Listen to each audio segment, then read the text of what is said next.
Bismillahirrahmanirrahim. Assalamualaikum Ustaz. Waalaikumsalam. Apa tips cara meraih kesuksesan yang berkah di masa muda?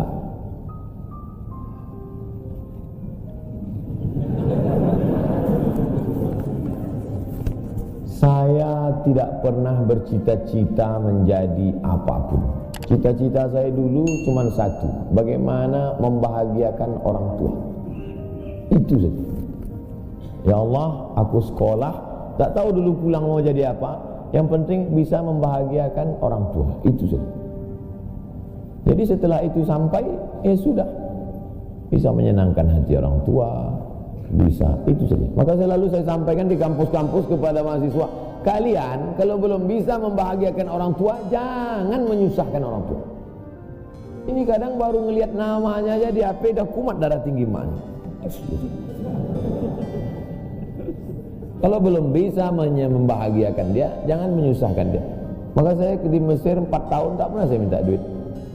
Tiba-tiba udah sampai dari ke Mekah. Mak, aku udah di Mekah. Dari mana kau dapat ongkos? Ada tabunganku sikit-sikit. Pergi ke Makkah, kerja, pulang, bayar hutang. Yang pernah menyusahkan orang tua. Oleh sebab itu cita-citanya yang pertama mencari ridha Allah. Ridha Allah fi ridhal walidain wa sukhutullah fi sukhutil walidain. Pulang saya ke kampung, saya mau beli tanah berapa meter, ternak lele, tanam cabai, daun ubi, malam mengajar ngaji. Cita-cita saya kecil aja. Tak ada cita-cita mau jadi ustaz viral disambut di airport, tak ada. Terus kata mak saya, masa kau S2 tinggal di kampung, pergilah ke kota. Akhirnya saya menghonor jadi dosen, siang jadi dosen, malam ceramah di masjid, direkam, diupload, khutbah diupload, like and share, akhirnya viral. Diusir beberapa kali, makin viral. Dibully, makin viral. Akhirnya yang membuli saya taubat sekarang. Ini orang makin dibully makin viral. Udah kita diamin aja lah. Itu semua itu kerja kita atau kerja Allah? Kerja Allah. Kerjakan kerja kita, urusan Allah biar Allah yang ngurus. Kita hidup ini sama macam bawa pancing. Kita tugas kita ambil bambu, pasang kail, cari cacing, letakkan. Masalah ikannya datang tak datang itu urusan Allah. Ini kadang banyak orang ngurus urusan Allah yang dia urus. Urusan Allah yang kau urus. Kata Allah, yang mendatangkan ikan ini urusan aku. 10 pancing pasang, itu urusan kita. Tarik pancing 1, cacingnya hilang. Cari pancing 1, kailnya hilang. Cari pancing 1, talinya hilang. Yang ke-10, bambunya hilang. Marahkah kita? Tidak. Karena urusan kita sudah selesai. Serahkan urusan Allah. Pulang ke rumah, rupanya Allah mau kasih kita bukan ikan mentah, tapi ikan masak. Banyak orang terlalu berpikir hidup ini kau buat saja urusanmu, urusan Allah. Urusanmu berangkat dari rumah kerja, masalah hasilnya urusan Allah. Berapa banyak orang bekerja tapi tak dapat apa-apa. Betul? Kalau sudah rezeki tak kemana. Tapi jangan gara-gara ini lalu bapak enggak kerja. Dibangunkan ibu besok pagi, bang, abang enggak kerja masuk kantor. Urusan Allah. Kalau ada suami ibu seperti itu, ibu jangan marah, biarkan aja. Nanti jam 12 dia bangun, dia lapar, dia tengok, mana makanan? Ibu jawab, urusan Allah. Harus ada usaha dan ikhtiar. Pertama, niat cari ridha Allah. Kedua, senangkan orang tua. Ketiga, berusaha. Setelah itu, tawakal Allah. Hidup jangan susah. Hidup sudah susah, jangan bikin susah. Hidup sudah pahit, jangan minum kopi pahit. Apa hukumnya suami menyembunyikan uang dari istri?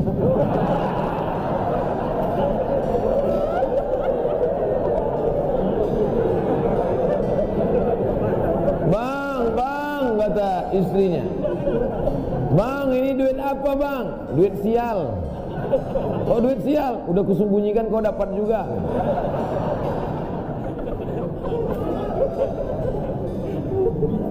Bapak menikah sama ibu, ibu menikah sama bapak, apakah hartanya jadi satu atau harta masing-masing?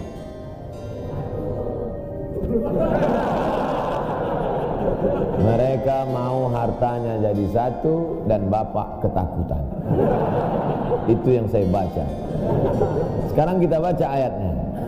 Walakum nisfu ma taraka azwajukum illam yakul lahunna walad.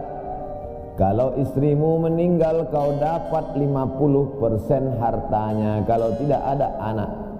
Wa in kana lahunna waladun, kalau dia punya anak, falakumur rubu'u, kamu dapat 25%. Sekarang saya tanya, hartanya nyatu atau pisah?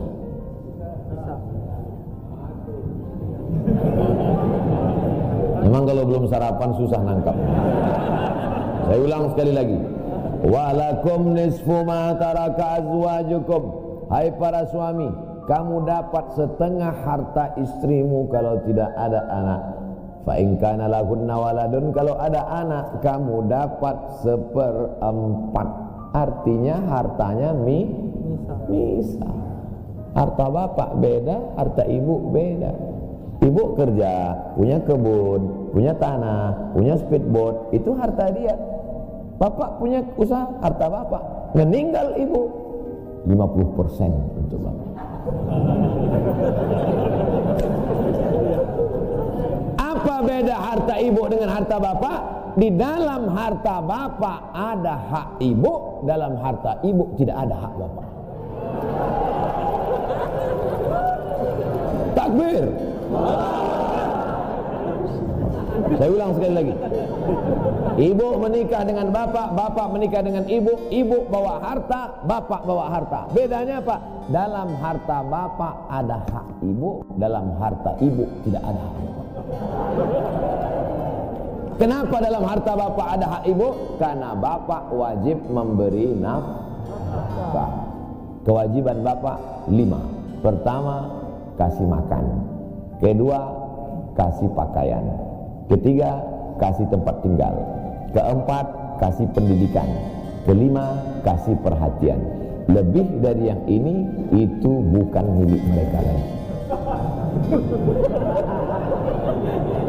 Jelas? Ini ada sekarang suami setelah menikah, pas dilihat surat apa semua, tak ada punya dia. Semua atas nama istri. Ini orang kalau meninggal ini tidak kena azab kubur, karena di dunia sudah terlalu azab dengan istrinya. Dari yang saya sampaikan ini jelas tentang pembagian batasan-batasan harta, jelas? Jelas. Jadi tidak serta-merta setelah menikah, jangan mau anak perempuan kita ditipu laki-laki. Istriku, mana surat mobilmu, mana surat tanahmu, tadi kita sudah akad nikah, semua hartamu, milikku, surgamu di bawah tapak kakiku. Oh, tidak begitu. Makanya laki-laki harus ngerti, perempuan juga harus paham. Kalau tidak, sedang main bola aja ada aturannya, statuta. Kalau tidak, akan hancur. Tapi insya Allah jelas. Pak Ustadz minta tolong doakan ibu saya, sudah lama sakit. Nanti kita doakan di akhir majelis. Bukan cuma ibu bapak, ibu-ibu semua kita doakan. Bagaimana niatnya doanya? Bagaimana niatnya doanya mandi taubat? Nawaitu, aku berniat ghuslat taubat, mandi taubat. Saya nggak bisa bahasa Arab Pak Ustadz, bahasa Indonesia, bahasa Makassar, bahasa Jawa, bahasa Batak, bahasa Mandailing, bahasa Aceh. Saya niat mandi taubat karena Allah Ta'ala. Bagaimana cara mandinya Pak Ustadz? Seperti mandi wajib, basah dari ujung rambut sampai ke ujung kaki. Gimana mandinya Pak Ustadz? Di laut bisa. Kolaka ini 30% saja daratan Pak Ustadz, yang 70 adalah lautan. Nah, mandi di laut. Apalagi kalau sampai ke tengah laut, bukan cuma dosanya hilang, orangnya hilang sekali.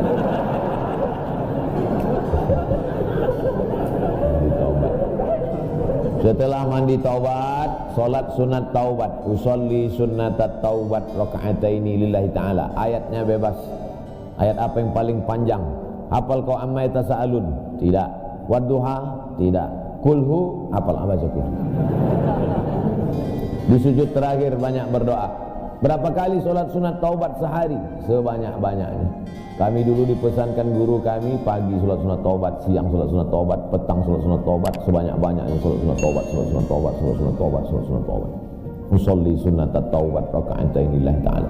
Ma min muslimin yudhnibu dzamban, ada orang yang silap salah berbuat dosa, summa yatatahhar, bersuci, berwudu, mandi, taubat, summa yusalli raka'ataini, salat sunat 2 rakaat, summa yastaghfirullah, minta ampun kepada Allah, illa ghafarallahu lah, Allah mengampunkan dosa-dosanya. Bulan Rajab banyak-banyak taubat, bulan Sya'ban tingkatkan ke taubat, masuk ke dalam bulan Ramadan insyaallah mendapatkan Lailatul Qadri khairum min alfi syahr.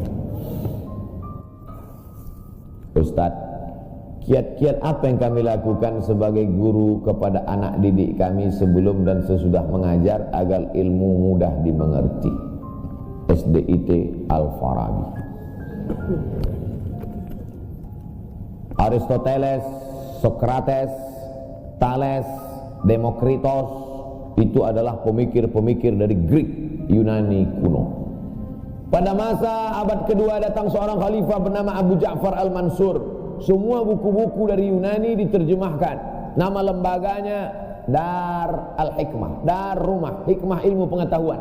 Dibuatlah Dar Al-Hikmah, Rumah Ilmu Pengetahuan. Diterjemahkanlah dari bahasa Yunani ke dalam bahasa Arab.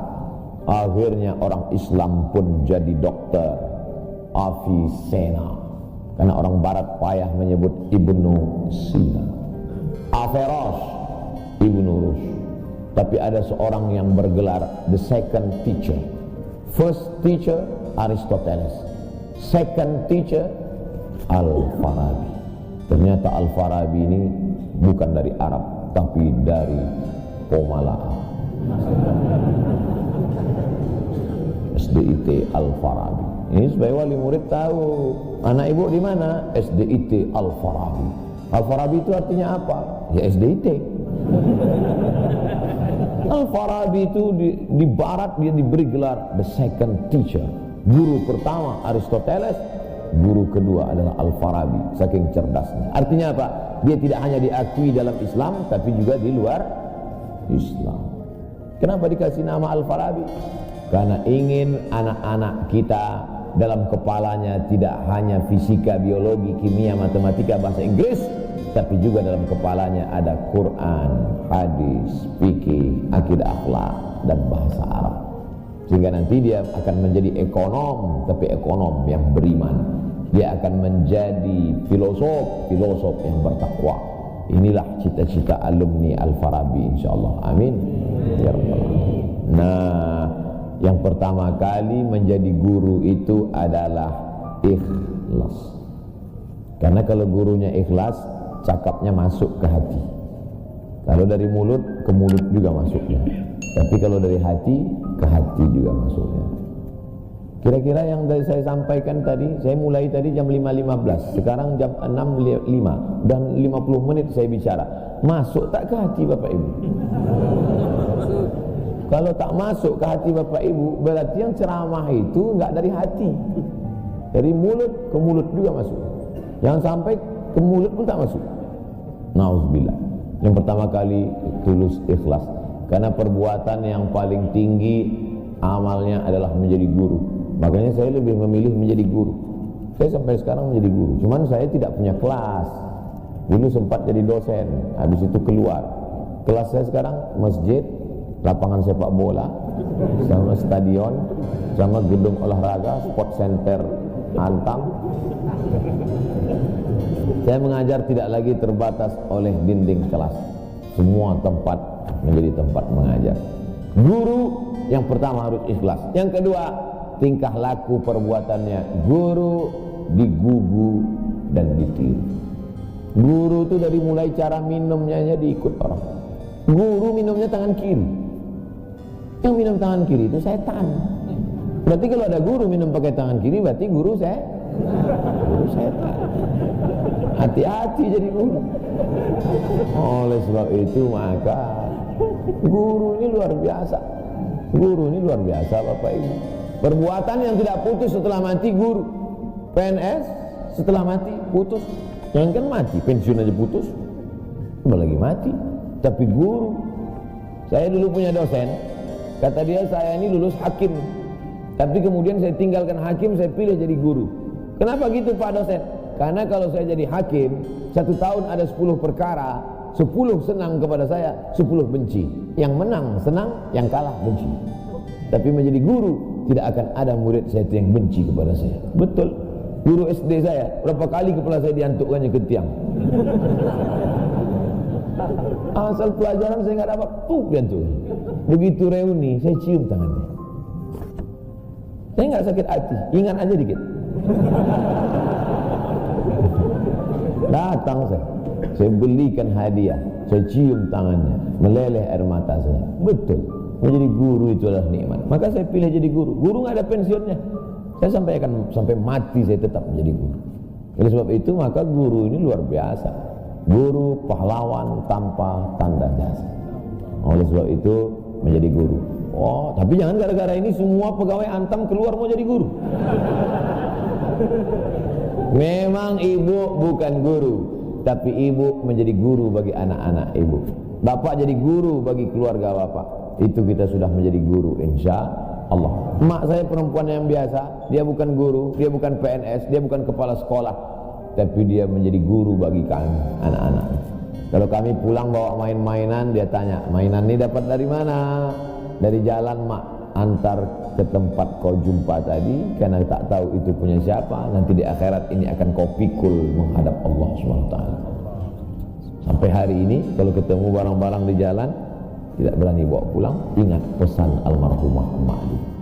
Mungkin cakap ustaz tidak masuk ke telinganya, tapi kata-kata ibu luar biasa. Ibu-ibu, bapak-bapak, nanti kalau mau sakratul maut, pesan paling jitu sampaikan pas mau mati. Jangan makan haram. Luar biasa itu, mereka berkesan. Sampai anak cucu akan mereka sampaikan. Nenekmu dulu ketika mau mati, pesan terakhirnya, jangan makan. Baru sebut la ilaha illallah. Pertama, ikhlas.